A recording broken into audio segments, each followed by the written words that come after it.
Hello दोस्तों, कैसे हो आप सब। आशा करता हूँ मस्त होंगे, बढ़िया होंगे, बेहतरीन होंगे। तो स्वागत है एक बार फिर से आपके अपने यूट्यूब चैनल मुकेश जी के ट्रिक पर। और आज का हमारा ये सेशन बीएसटीसी परीक्षा 2024 के लिए बहुत ही शानदार सेशन रहने वाला है। और 30 जून वाला पेपर बिल्कुल ऐसा ही आपको देखने को मिलेगा। और आपके पास बहुत ही कम समय बचा है, तो आपकी तैयारी काफ़ी अच्छी होनी चाहिए। तो रख हौसला, वो मंजर भी आएगा, प्यासे के पास चलकर खुद समंदर भी आएगा। यूं थक कर ना बैठ ए मंजिल के मुसाफिर, यूं थक कर ना बैठ ए मंजिल के मुसाफिर, मंजिल भी मिलेगी और मिलने का मज़ा भी आएगा। तो इसी के साथ में हम अपने पहले क्वेश्चन की ओर बढ़ते हैं। तो पहला क्वेश्चन आपके सामने,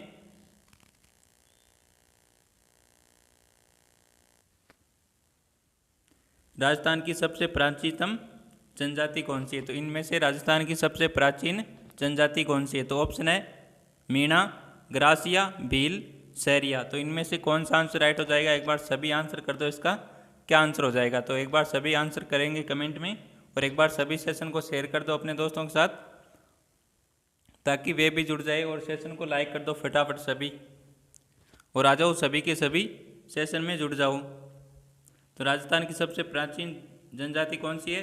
तो मीणा तो है राजस्थान में सर्वाधिक संख्या में जनजाति। मीणा है राजस्थान में सर्वाधिक संख्या में जनजाति है ये। मीणा जनजाति की सर्वाधिक जनसंख्या है भाई। और सबसे प्राचीन जनजाति कौन सी, सभी का आंसर सी आ रहा। सभी ने बिल्कुल करेक्ट आंसर दिया, सी आंसर हो जाएगा बिल्कुल राइट आंसर। भील है जो राजस्थान की सबसे प्राचीन जनजाति है। भील के गाँव को क्या कहते हैं भाई, बताओ। भीलों के गाँव को क्या कहते हैं। गांव को क्या कहते हैं, गांव को कहते हैं, भीलों के गांव को कहते हैं पाल। क्या कहते हैं, पाल कहते हैं गांव को। और घर को क्या कहा जाता है भाई, कई बार क्वेश्चन आ चुका है ये। भीलों के घर को क्या कहा जाता है। तो घर को क्या कु कहा जाता है। क्या कहा जाता है, कु या टापरा कहा जाता है। भीलों के घर को क्या कहा जाता है, कु या टापरा कहा जाता है। और संपूर्ण मुखिया को क्या कहा जाता है, ये आप बताओगे कमेंट में। भीलों के संपूर्ण मुखिया को क्या कहा जाता है। गांव के मुखिया को तो मैं बता देता हूँ, गांव का मुखिया होता है उसे कहा जाता है पालवी। क्या कहा जाता है, पालवी कहा जाता है भाई गांव के मुखिया को। भीलों के गांव के मुखिया को कहा जाता है पालवी। और संपूर्ण भीलों के मुखिया को क्या कहा जाता है, ये आपको बताना है। तो अगले क्वेश्चन की ओर बढ़ते हैं हम।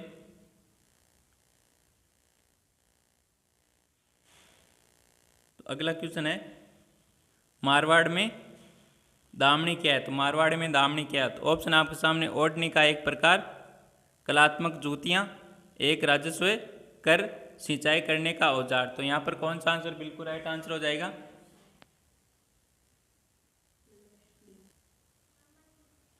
तो यहाँ पर कौन सा आंसर बिल्कुल राइट आंसर हो जाएगा, मारवाड़ में दामनी क्या है।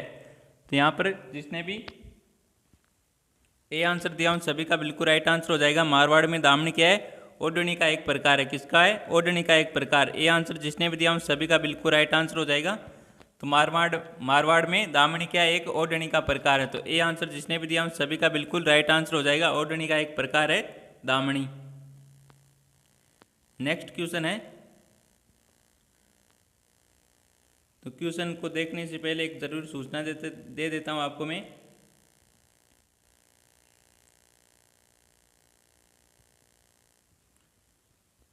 तो बीएसटीसी परीक्षा 2024 के लिए जो भी विद्यार्थी 2008 से 2023 के पेपर लेना चाहता है और संपूर्ण पेपर लेना चाहता है 2008 से 2023 के, उसको टेलीग्राम को ज्वाइन करना है भाई। टेलीग्राम चैनल का नाम है मुकेश जी के ट्रिक के नाम से टेलीग्राम चैनल है, उसको आपको ज्वाइन करना होगा। उसमें आपको सभी क्लासों की पीडीएफ मिल जाएगी, नोट्स मिल जाएंगे, और जीके के अच्छे अच्छे फैक्ट देखने को मिलेंगे। और ख़ास बात है 2008 से 2023 के संपूर्ण पेपर आपको बिल्कुल फ्री मिलेंगे। कोई भी फीस पे नहीं करनी पड़ेगी। सिर्फ और सिर्फ आपको टेलीग्राम चैनल ज्वाइन करना होगा मुकेश जी की ट्रिक को। और जिसकी लिंक मिलेगी आपको हमारे यूट्यूब चैनल के बायो में मिल जाएगी, टेलीग्राम की लिंक। उस लिंक यूट्यूब चैनल के बायो में जाना होगा आपको। टेलीग्राम की लिंक दे रखी है, वहाँ पर उस लिंक पर टैप करके टेलीग्राम में ज्वाइन हो जाना। या फिर आप जाकर टेलीग्राम पर जाकर सर्च करोगे ना मुकेश जी के ट्रिक के नाम से, तो वहाँ पर हमारा चैनल शो हो जाएगा। तो वहाँ से भी आप टेलीग्राम में ज्वाइन हो सकते हो। तो एक बार सभी टेलीग्राम में अवश्य टेलीग्राम को अवश्य ज्वाइन करें। अगला क्वेश्चन है, बीकानेर प्रजामंडल के संस्थापक कौन है भाई? तो बीकानेर प्रजामंडल के संस्थापक कौन है? ऑप्शन है मग्गाराम वैद्य, कर्पूर चंद्र पाटनी, मीठालाल व्यास, टीकाराम पालीवाल। तो बीकानेर प्रजामंडल के संस्थापक कौन है? तो एक बार सभी आंसर करेंगे, इसका आंसर क्या हो जाएगा भाई? बीकानेर प्रजामंडल के संस्थापक कौन है? और जिस सभी ने बिल्कुल करेक्ट आंसर दिया, ये आंसर आ रहा सभी का मग्गाराम वैद्य। कौन है? मग्गाराम वैद्य है बीकानेर प्रजामंडल के संस्थापक। और इसकी स्थापना कब की थी आप बताओ कमेंट में, इसकी स्थापना कब की थी भाई? बीकानेर प्रजामंडल की स्थापना, और इसका संस्थापक है मग्गाराम वैद्य। नेक्स्ट क्वेश्चन है,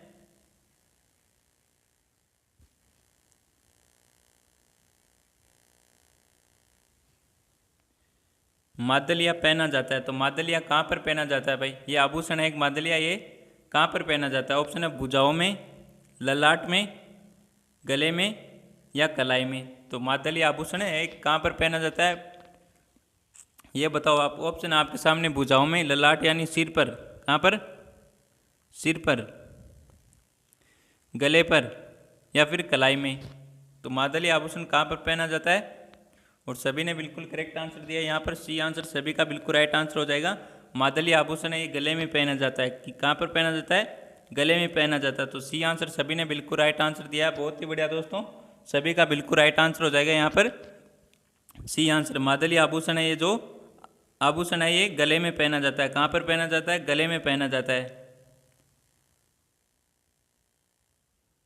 अगला क्वेश्चन है, अरावली की कुल लंबाई कितनी है भाई? तो अरावली की कुल लंबाई कितनी है? ऑप्शन है 1722 किलोमीटर, 692 किलोमीटर, 720, 830 किलोमीटर। तो अरावली की कुल लंबाई कितनी है भाई बताओ एक बार। और आप बताओ 1722 किसकी है? तो अरावली की कुल लंबाई कितनी है भाई? सभी ने बिल्कुल करेक्ट आंसर आया, सभी का बी आंसर आ रहा है सभी का। तो यहाँ पर बी आंसर हो जाएगा बिल्कुल राइट आंसर। 692 किलोमीटर हो जाएगी अरावली की कुल लंबाई। और सभी ने बिल्कुल राइट आंसर दिया, बी आंसर सभी का बिल्कुल राइट आंसर हो जाएगा। तो अगले क्वेश्चन की ओर बढ़ते हैं हम। अगला क्वेश्चन है रीजनिंग से क्वेश्चन है भाई। तो यदि वास्तविक समय 9:27 है तो दर्पण प्रतिबिंब में क्या समय दिखाएगा भाई? तो वास्तविक समय दे रखा है और आपको बताना दर्पण प्रतिबिंब समय आपको बताना है। तो यहाँ पर ऑप्शन है 3:33, 2:33, 3:27 और 2:23। ठीक, वास्तविक समय आपके पास 9:27। तो आपको बताना है दर्पण प्रतिबिंब बताना है। तो आपको इसका आंसर दो भाई, फटाफट सभी का आंसर आना चाहिए। और यहाँ पर आंसर आ रहा है बी आंसर आ रहा है, ए भी आंसर आ रहा है और कईयों का डी भी आंसर आ रहा है भाई। तो देखो कैसे करते हैं इसको। जब भी वास्तविक समय दे रखा हो आपको, जब भी वास्तविक समय दे रखा हो आपको और आपसे दर्पण प्रतिबिंब पूछा जाए तो आपको अगर 11 से कम हो तो आपको 11:60 में से घटाना है वास्तविक समय को। किस में से? 11:60 में से। तो यहाँ पर कितना आ जाएगा? 10 में से 7 गया 3, यहाँ पर बच्चे 5, 5 में 2, 5 में से 2 जाएगा 3, यहाँ पर 11 में से 9 गया, कितना बचा? 2। तो 2:33। यहाँ पर आंसर आ जाएगा 2:33। कहाँ पर है? ये रहा बी में 2:33। तो यहाँ पर बी आंसर बिल्कुल राइट आंसर हो जाएगा। जिसने भी बी आंसर दिया है ना उन सभी का बिल्कुल राइट आंसर हो जाएगा। अब मान लो यहाँ पर हो 12:03, 12:03 हो, तब दर्पण प्रतिबिंब क्या होगा भाई बताओ एक बार सभी। हाँ बताओ एक बार सभी, इसका आंसर दो। 12:03 पर दर्पण प्रतिबिंब क्या होगा? तो आपको घटाना है 23:60 में से। किस में से? 23:60 में से घटाना है भाई।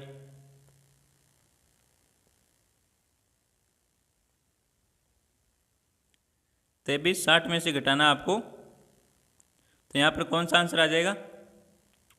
7, 5 और 1, 11:57 दर्पण प्रतिबिंब बताएगा 11:03 पर। तो यहाँ पर तो हो जाएगा बी आंसर बिल्कुल राइट आंसर। या फिर आप सभी जब भी दर्पण प्रतिबिंब पूछा जाए तो आपको 2360 में से घटा देना, इसका कोई लफड़ा नहीं रखना है आपको ना। तो 2360 से घटाओगे तो आपका आंसर आ जाएगा भाई। तो अगले क्वेश्चन की ओर बढ़ते हैं हम।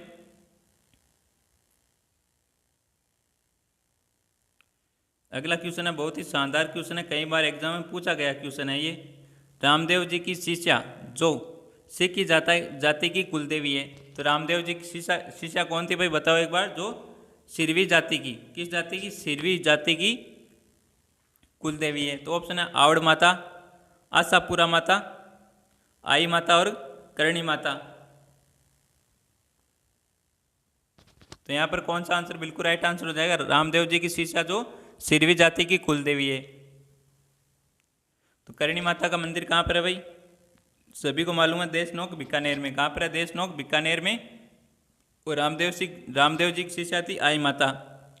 कौन थी? आई माता, जो सिरवी जाति की कुलदेवी है। तो आई माता के थान को क्या कहा जाता है? ये क्वेश्चन आता है। आई माता के थान को क्या कहा जाता है भाई? थान को बडेर कहा जाता है। क्या कहा जाता है? बडेर कहा जाता है थान को। क्या कहा जाता है? बडेर कहा जाता है थान को। आई माता के थान को क्या कहा जाता है? बडेर कहा जाता है।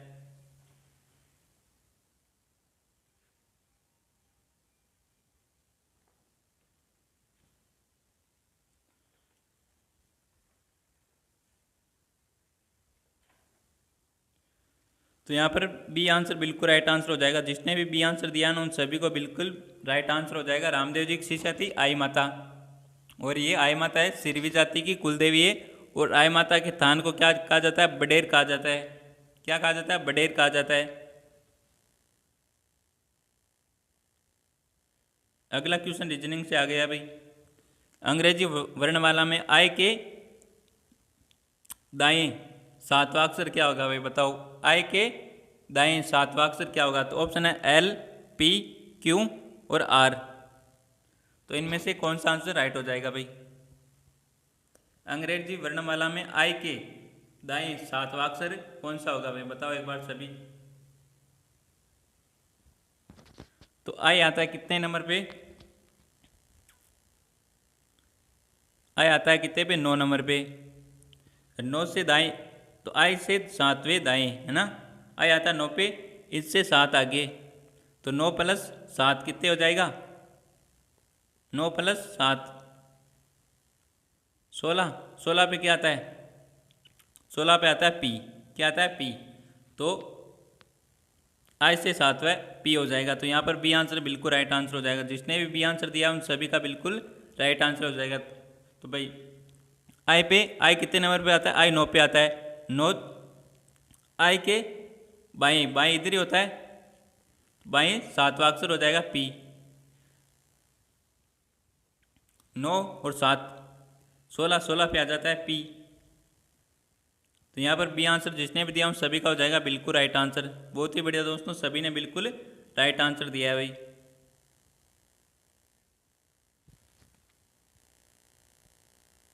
अगला क्वेश्चन है भाई, घड़ी से क्वेश्चन आ गया, क्लॉक से। तो 2:30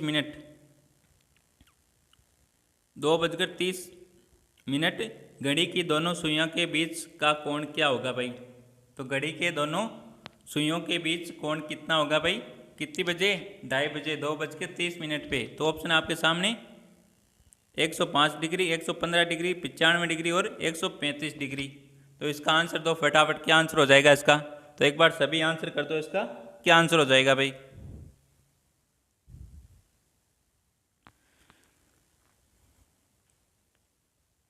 और यहाँ पर आंसर आ रहा है भाई, ए आंसर आ रहा है, डी भी आंसर आ रहा है और सी भी आंसर आ रहा है।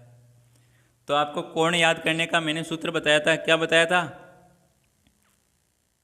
कोण याद करने का मैंने सूत्र बताया था आपको, कोण बराबर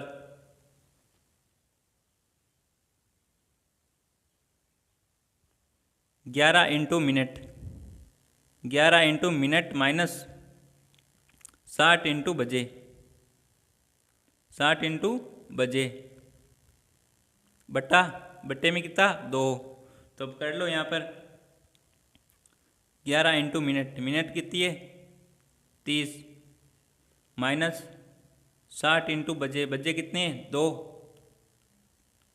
60 इंटू बजे 2 है ना, तो बट्टा 2। तो 11 से 30, 11 का 30 से गुना करोगे तो आएगा 330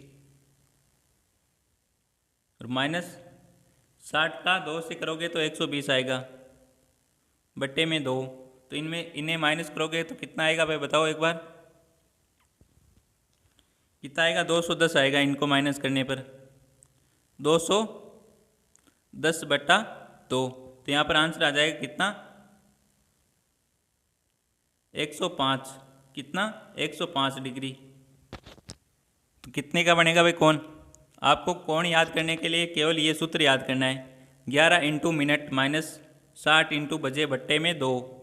इस सूत्र को याद करने पर आपके सभी क्वेश्चन सोल्व हो जाएंगे भाई। तो यहाँ पर जिसने भी ये आंसर दिया उन सभी का हो जाएगा बिल्कुल राइट आंसर। 105 डिग्री का कोण बनेगा भाई, कितने डिग्री का कोण बनेगा 105 डिग्री का कोण बनेगा। तो यहाँ पर जिसने भी ये आंसर दिया उन सभी का बिल्कुल राइट आंसर हो जाएगा। यहाँ पर अगला क्वेश्चन है, फुलवारी की नाल किस जिले में स्थित है भाई, फुलवारी की नाल किस जिले में स्थित है। ऑप्शन है प्रतापगढ़ में, बीकानेर में, उदयपुर में और बांसवाड़ा में। तो फुलवारी की नाल किस जिले में स्थित है बताओ एक बार, सभी आंसर करो, क्या आंसर हो जाएगा इसका, फुलवारी की नाल कहाँ पर स्थित है बताओ एक बार, सभी आंसर कर दो। तो आप बताओ बीकानेर और उदयपुर से कौन कौन से जिले अलग होकर नहीं बने। ये क्वेश्चन आ सकता है भाई, नया राजस्थान जीके से आएगा क्वेश्चन तो है ना। तो बीकानेर और उदयपुर से कौन कौन से जिले नहीं बने। तो बीकानेर से कौन सा बना भाई, बीकानेर से बना है क्या कोई बताओ आप, या नहीं बना। बीकानेर से कोई नया जिला बना है या नहीं बना, बताओ एक बार, सभी आंसर करो भाई। उदयपुर से तो बना है सलूम्बर, कौन सा बना है, उदयपुर से तो बना है सलूम्बर। और आप बताओ बीकानेर से कोई नया जिला बना है या नहीं बना, ये आप बताओगे। और बांसवाड़ा एकमात्र ऐसा संभाग है जिसमें सबसे कम जिले शामिल है, सबसे कम जिलों वाला संभाग है भाई बांसवाड़ा, सबसे कम जिलों वाला संभाग है बांसवाड़ा। और सर्वाधिक जिलों वाले संभाग कौन कौन से बताओ एक बार। तो सर्वाधिक जिलों वाले संभाग है, एक तो है जयपुर और एक है अजमेर। कितने कितने शामिल हैं इनमें जिले, 7 जिले जयपुर में शामिल है और 7 ही जिले अजमेर में शामिल है। सबसे अधिक जिलों वाले संभाग है जयपुर और अजमेर। और सबसे कम जिलों वाले संभाग कौन सा है, सबसे कम जिलों वाला संभाग है आपके बांसवाड़ा, कौन सा, बांसवाड़ा। और उदयपुर से कौन सा जिला अलग हुआ था, सलूम्बर अलग होकर नया जिला बना है। तो फुलवारी की नाल कहाँ पर स्थित है भाई, फुलवारी की नाल कहाँ पर है, उदयपुर में, जिसे जिलों की नगरी कहा जाता है। क्या कहा जाता है, जिलों की नगरी कहा जाता है भाई उदयपुर को। तो यहाँ पर सी आंसर हो जाएगा बिल्कुल राइट आंसर। जिसने भी सी आंसर दिया उन सभी का बिल्कुल राइट आंसर हो जाएगा। अगला क्वेश्चन है, अगला क्वेश्चन है, राजस्थान संघ का गठन कब किया गया। तो राजस्थान संघ का गठन कब किया गया, एकीकरण है भाई। तो ऑप्शन आपके सामने 25 मार्च 1948 को, 15 मई 1950 को, 18 अप्रैल 1948 को, 26 जनवरी 1950 को। तो राजस्थान संघ का गठन कब किया गया भाई बताओ एक बार। बहुत ही शानदार, वेरी इंपॉर्टेंट क्वेश्चन है। और इसका आंसर क्या हो जाएगा भाई बता दो एक बार सभी कमेंट में। और अभी तक शेयर नहीं किया हो भाई सेशन को, हाँ, और लाइक भी नहीं किया हो सेशन को, तो एक बार सभी लाइक कर दो सेशन को, फटाफट सेशन को लाइक कर दो और अपने दोस्तों के साथ शेयर करके आओ फटाफट। एक बार धमाकेदार से शेयर कर दो सेशन को। तो यहाँ पर कौन सा आंसर बिल्कुल राइट आंसर हो जाएगा, राजस्थान संघ का गठन कब किया गया। और आंसर आ रहा है यहाँ पर डी आंसर सभी का। तो डी आंसर हो जाएगा बिल्कुल राइट आंसर। राजस्थान संघ का गठन किया गया था 26 जनवरी 1950 को। कब, 26 जनवरी 1950 को किया गया था राजस्थान संघ का गठन। तो यहाँ पर डी आंसर बिल्कुल राइट आंसर रहने वाला है और सभी ने बिल्कुल राइट आंसर दिया है। नेक्स्ट क्वेश्चन है भाई, खुर घोड़ा, घोड़ा खुर, तो आगे क्या आएगा भाई?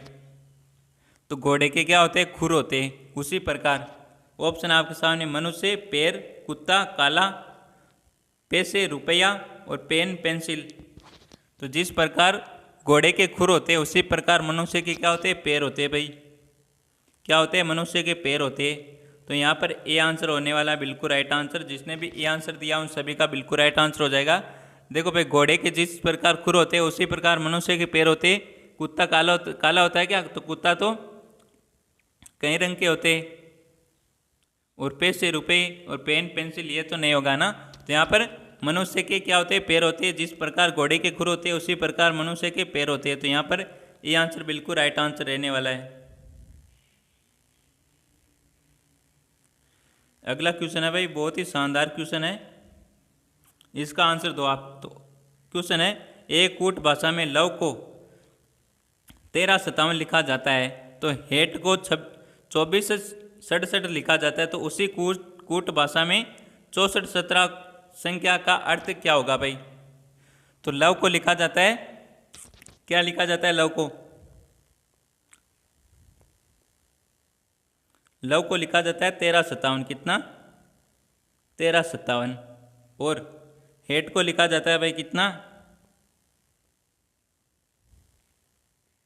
हेट को लिखा जाता है 2467। तो उसी कूट भाषा में बताना आपको 6417 को क्या लिखा जाएगा? 6417 को क्या लिखा जाएगा? बताओ भाई, एक बार आंसर करो, क्या आंसर हो जाएगा? ऑप्शन है हिट, लीड, टेल और लेट। तो क्या लिखा जाएगा भाई, बताओ। तो यहाँ पर आपको देखना है भाई 6417। तो 6 नंबर पे कितने ही? 6 पे 1 2 3, 1 2 3 टी। 6 पे कितना है? टी है। फिर क्या है? फिर 4 देखो 1 2, यहाँ पर 1 और 2 क्या आएगा? ए आएगा। फिर है 1 ये रहा, ए का क्या हो जाएगा? Code L.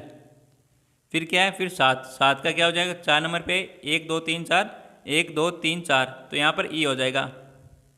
तो देखो ऑप्शन में क्या ये TALE है क्या? TALE ये राशि आंसर बिल्कुल राइट आंसर हो जाएगा भाई। तो सी आंसर यहाँ पर बिल्कुल राइट आंसर रहने वाला है। जिसने भी सी आंसर दिया उन सभी का बिल्कुल राइट आंसर हो जाएगा भाई। क्या? जिसने भी सी आंसर दिया ना उन सभी का बिल्कुल राइट आंसर हो जाएगा। आपको इन्हीं में से छांटकर कोड लिखना था इनका।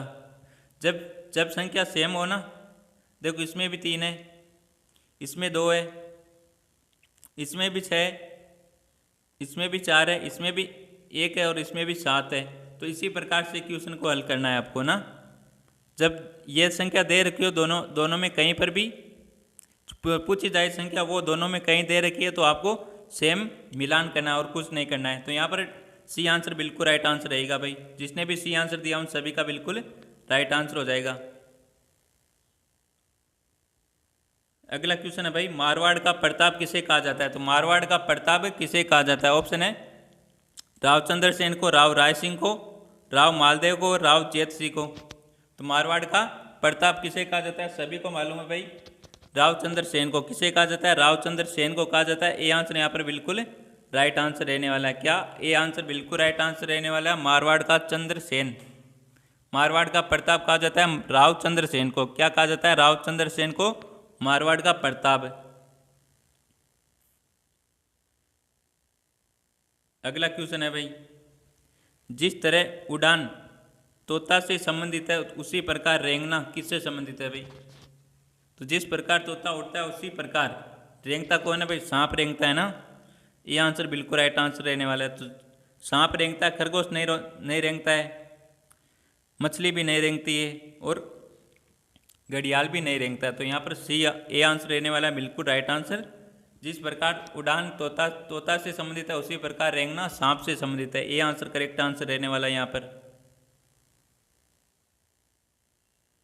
अगला क्वेश्चन है भाई, लो बहुत ही दासु क्वेश्चन आया है। यदि किसी भाषा में MADRAS को NBESBT द्वारा संकेतबद्ध किया जाए तो उसी भाषा में BOMBAY को कैसे संकेतबद्ध किया जाएगा? तो इनमें से बताओ भाई कौन सा आंसर होगा, फटाफट बताओ एक बार। बहुत ही ईजी सा क्वेश्चन है भाई, इससे ईजी तो क्या ही होगा, बताओ एक बार। एक बार ध्यान से देखो और फिर दिमाग लगाओ, फिर आंसर दो भाई। तुक्के तो किसी को भी नहीं मारना है ना, तुक्के तो किसी को भी नहीं मारना है। तो यहाँ पर कौन सा आंसर हो जाएगा भाई? देखो यहाँ पर M है, ये N है, ये A है, ये B है, ये D है, ये E है, R है, S है, A है, B है, S है और T है। बताओ लो, अंदाज़ा लगा लो कैसे आया ये। तो M का 1 प्लस N, A का 1 प्लस B, D का 1 प्लस E, R का S, A का B, S का T। तो इसी प्रकार करने हैं ना, इसी प्रकार करने हैं आपको। बताओ भाई, अब आंसर दे दो आप, क्या आंसर हो जाएगा इसका? तो B में 1 प्लस करोगे तो क्या आएगा? C आएगा ना। O में 1 प्लस करोगे तो आएगा P, M में 1 प्लस करोगे तो आएगा N, B में 1 प्लस करोगे तो आएगा C, A में 1 प्लस करोगे तो आएगा B और Y में 1 प्लस करोगे तो आएगा Z। तो एक एक प्लस करना है आपको, क्या करना है? 1 प्लस करना है, सभी में 1 1 प्लस करना है ना, सभी में। तो यहाँ पर कौन सा है भाई? CPN CBZ। तो CPN है इसमें और CBX है, तो ये तो नहीं होगा। CPN इसमें है, CBZ, तो CBZ ये हो जाएगा भाई यहाँ पर, है ना। बी आंसर हो जाएगा यहाँ पर बिल्कुल राइट आंसर। जिसने भी बी आंसर दिया उन सभी का हो जाएगा बिल्कुल राइट आंसर। कुछ नहीं करना, एक एक प्लस करना आपको सभी में। तो यहाँ पर बी आंसर बिल्कुल राइट आंसर रहने वाला है भाई।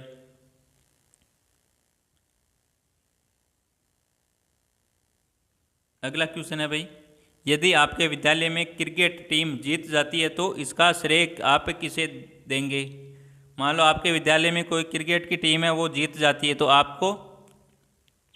आप उसका श्रेय किसे दिया दोगे भाई? बताओ। ऑप्शन है कैप्टन को, रेफरी को, खिलाड़ियों के मध्य समायोजन को या स्कोर को भाई। तो किसे दोगे भाई? तो स्कोर को तो बिल्कुल भी नहीं दोगे ना, स्कोर तो कौन बनाता है? खिलाड़ी बनाता है ना। तो कैप्टन को, रेफरी को, टीचिंग एप्टीट्यूड से क्वेश्चन है भाई, शिक्षण अभिरुचि से। तो किसे देंगे भाई श्रेय आप? जब आपके विद्यालय में क्रिकेट टीम जीत जाती है तो किसे देंगे?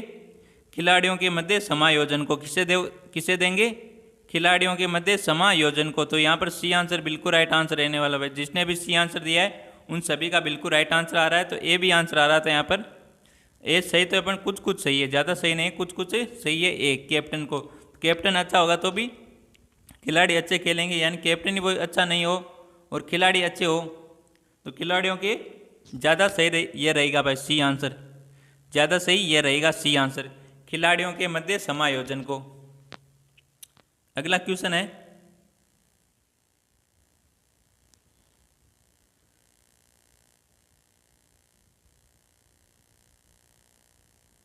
तो अभी विद्यार्थी मैसेज करे थे सर हमें 2008 से 2023 के मिले नहीं टेलीग्राम पर, है ना। तो आपको मैं बताना चाहूँगा कि टेलीग्राम पर जाकर आपको पिन किया हुआ मैसेज है, उस पर टैप करना है। क्या करना है? टैप करना है आपको। उस पिन किए मैसेज को टैप करना है। तो वहाँ पर टैप करते ही आपके सामने आ जाएगा ये आ जाएगा आपके सामने। क्या आ जाएगा? ये आ जाएगा भाई। 2008 से 2023 के सभी पेपर आ जाएंगे आपके सामने। तो आपको इसे डाउनलोड करके PDF में सेव कर लेना है। फिर आपको इसे सॉल्व करना है। आपको अच्छी तरीके से सॉल्व करोगे तो आपका टाइम मैनेजमेंट बचेगा यहाँ पर। तो यहाँ पर मिल जाएगी भाई ना। आप उस पिन किए हुए पिन मैसेज पर टैप करना, आपको कुछ नहीं करना है। पहले जाकर आपको ढूंढना नहीं, केवल और पिन पर टैप करना है। पिन मैसेज किया हुआ है उस पर टैप करना है। फिर जैसे आप पिन पर टैप करोगे तो आपके सामने ये मैसेज आएगा, ये मैसेज आ जाएगा। तो आप जाकर अभी कर लेना चाहिए। तो अगला क्वेश्चन है, राजस्थान की पाकिस्तान के साथ अंतर्राष्ट्रीय सीमा की लंबाई कुल कितनी है भाई? तो राजस्थान की अंतर्राष्ट्रीय सीमा, राजस्थान की पंजाब के साथ अंतर्राष्ट्रीय सीमा की कुल लंबाई कितनी है? ऑप्शन है 1050 किलोमीटर, 1020, 1010, 1070। तो सभी को मालूम है 1070 है। कितनी है? 1070। डी आंसर बिल्कुल राइट आंसर रहने वाला है। तो पहले आपके पाकिस्तान से 4 जिले सीमा लगाते थे, कितने? 4, अब लगाते हैं 5। एक नया कौन सा हो गया? श्री गंगानगर से अलग होकर बना अनूपगढ़। अनूपगढ़ श्री गंगानगर से अलग होकर बना, ये भी पाकिस्तान से अंतर्राष्ट्रीय सीमा लगाता। तो अब हो गए 5 जिले, पहले थे 4। अगले क्वेश्चन की ओर बढ़ते हैं हम। अगला क्वेश्चन है, शरद महोत्सव कहाँ का प्रसिद्ध है भाई? शरद महोत्सव कहाँ का प्रसिद्ध है? ऑप्शन है अलवर का, उदयपुर का, चित्तौड़गढ़ का, माउंट आबू का। तो शरद यानी ठंडा, ठंडा मौसम कहाँ पर रहता है? माउंट आबू में। डी आंसर बिल्कुल राइट आंसर हो जाएगा यहाँ पर। अगला क्वेश्चन है, अंतर्राष्ट्रीय पर्यटन दिवस कब मनाया जाता है भाई? अंतर्राष्ट्रीय पर्यटन दिवस कब मनाया जाता है? तो ऑप्शन है 28 जून को, 29 जनवरी को, 27 सितंबर को और 25 दिसंबर को।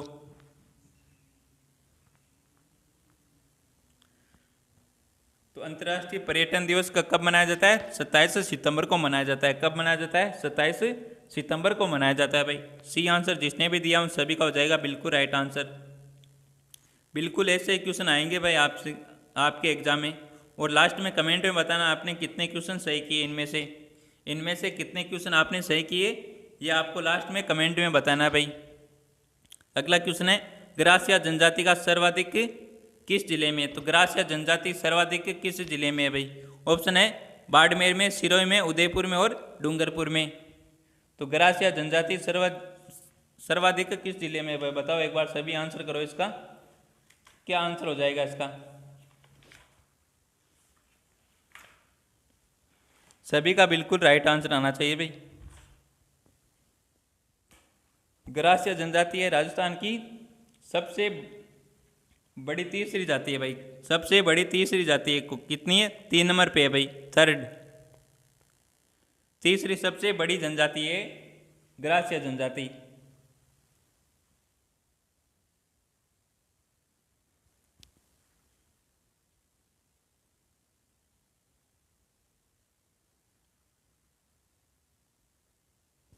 तो यहाँ पर कौन सा आंसर राइट हो जाएगा? तो यहाँ पर हो जाएगा आंसर बी आंसर बिल्कुल राइट आंसर। सिरोही में सर्वाधिक, सिरोही जिले में सर्वाधिक जनजाति किसकी है? ग्रासिया की है भाई। ग्रासिया जनजाति है ये सर्वाधिक सिरोही जिले में है। किस जिले में है? सिरोही जिले में। और सिरोही जाति के, सिरोही जनजाति के मुखिया को क्या कहा जाता है भाई? सैलोत कहा जाता है। क्या कहा जाता है? सैलोत कहा जाता है मुखिया को। सैलोत कहा जाता है ग्रासिया के मुखिया को। क्या कहा जाता है? सैलोत। तो यहाँ पर आंसर रहने वाला बी आंसर बिल्कुल राइट आंसर। अगला क्वेश्चन है, राजस्थान की सबसे प्राचीन जनजाति। तो ये तो भील हो जाएगी, अभी देखा था हमने, पहला ही क्वेश्चन था। सी आंसर बिल्कुल राइट आंसर है इसका। सबसे प्राचीन जनजाति भील है भाई। अगला क्वेश्चन है भाई, शेर, मांद, खरगोश। तो ऑप्शन है छेद, गड्ढा, बिल, खेत। दिए गए विकल्पों में से संबंधित शब्द चिन्हित कीजिए भाई। तो शेर जिस प्रकार मांद में रहता है उसी प्रकार खरगोश कहाँ पर रहता है? बताओ एक बार, शेर जिस प्रकार मांद में रहता है उसी प्रकार खरगोश कहाँ पर रहता है? ये कह रहा है सर हमारे खेत में रहता है खरगोश। क्या खरगोश रहता है तुम्हारे खेत में? हाँ, तो अच्छी बात है भाई, खरगोश रहता है तुम्हारे खेत में। तो खरगोश कहाँ पर रहता है भाई? खेत में तो रहते हैं, पर खेत में कहाँ पर रहते हैं? बिल में रहते हैं। कहाँ पर? बिल में। सी आंसर बिल्कुल राइट आंसर है यहाँ पर, ना कि खेत। तो जिस प्रकार शेर है वो मांद में रहता है उसी प्रकार खरगोश है वो बिल में रहता है। खेत में तो रहता है, वो खेत में ही बिल में रहता है। किस में रहता है? बिल में। तो यहाँ पर सी आंसर है बिल्कुल राइट आंसर। कौन सा? सी आंसर, बिल में रहता है भाई खरगोश। कहाँ पर? बिल में। ये बहुत शानदार क्वेश्चन है भाई। दिमाग चकराने वाला क्वेश्चन है। क्वेश्चन क्या है भाई, यदि पुस्तक को घड़ी कहे, घड़ी को बैग कहे, बैग को शब्दकोश कहे और शब्दकोश को खिड़की कहे, तो पुस्तक ले जाने के लिए किससे प्रयुक्त करेंगे भाई? तो इसका आंसर क्या हो जाएगा भाई, बताओ एक बार सभी। बहुत ही शानदार क्वेश्चन है, तो इसका आंसर क्या हो जाएगा बताओ एक बार सभी। तो आप पुस्तक किस में ले जाते हो भाई?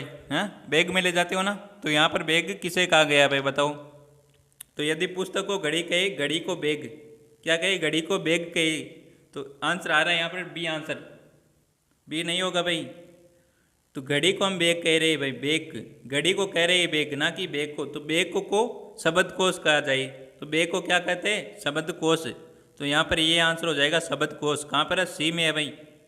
सी आंसर बिल्कुल राइट आंसर हो जाएगा भाई। तो हम पुस्तक के किस में ले जाते हैं, बैग में ले जाते हैं। तो बैग को क्या कहा गया है यहाँ पर, बैग को कहा गया शब्दकोश, और शब्दकोश को कहा गया है खिड़की। तो यहाँ पर शब्दकोश किसे कहा गया, बैग को। तो हम बैग में ही ले जाते हैं, तो शब्दकोश में ले जाएंगे भाई पुस्तकें को।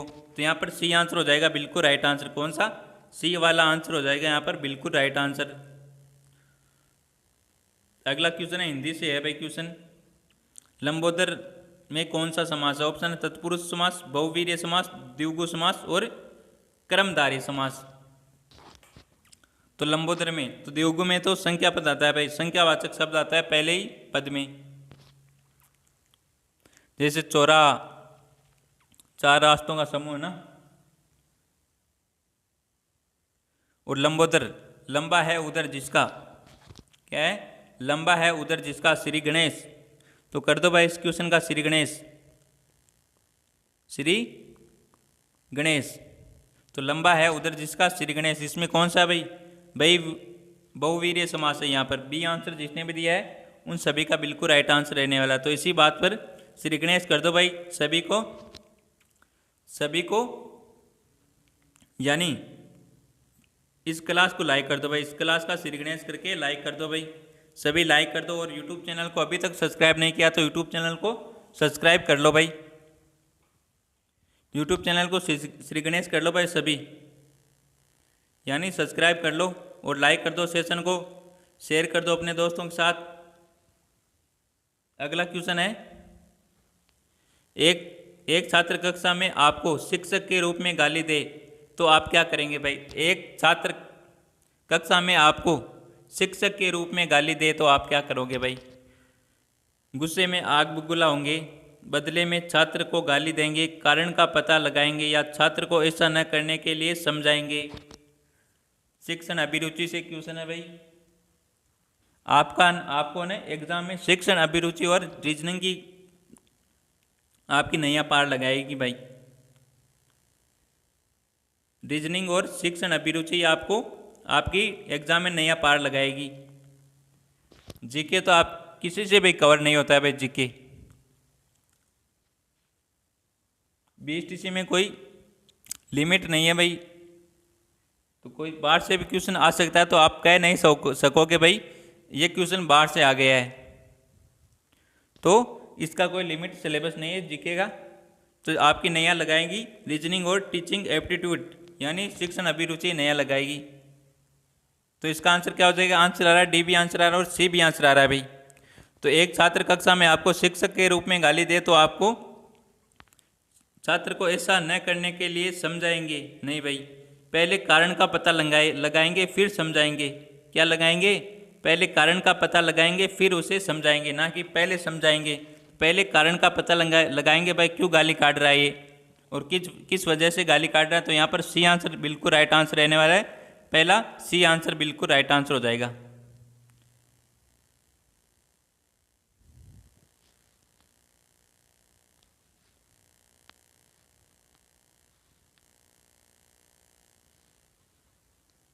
अगला क्वेश्चन है, विद्यालय में खेल कूद जैसे कार्यों पर लगाए गए समय के विषय में आप क्या सोचते हो भाई?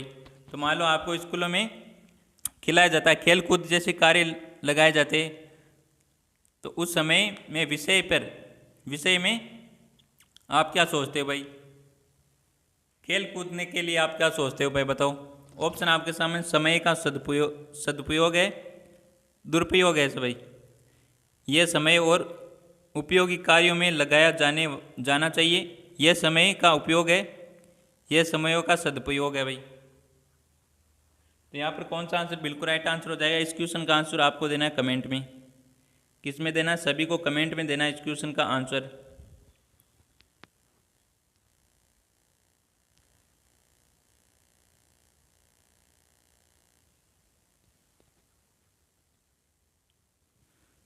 अगला क्वेश्चन है, बाल की खाल निकालना मुहावरे का अर्थ है भाई। बाल की खाल निकालना मुहावरे का अर्थ है। ऑप्शन है, रहस्य जानने की कोशिश करना, अनावश्यक बारीकी से जानना, व्यर्थ परिश्रम करना और बालों को नोचना। तो इस क्वेश्चन का भी आंसर आपको कमेंट में देना है। किस में देना है? कमेंट में देना है सभी को। 2 क्वेश्चन आपको कमेंट में करने के लिए दिया हूँ, सभी का आंसर आपको देना है। सभी को क्या देना है? सभी को आंसर देना है भाई। तो आज का ये सेशन आपको पसंद आया हो तो सेशन को एक बार लाइक जरूर कर दे, और हमारे यूट्यूब चैनल पर पहली बार हो तो हमारे यूट्यूब चैनल को सब्सक्राइब करें। तो मिलते हैं एक और बेहतरीन सेशन के साथ। तब तक थैंक यू, टेक केयर, जय हिंद, वंदे मातरम।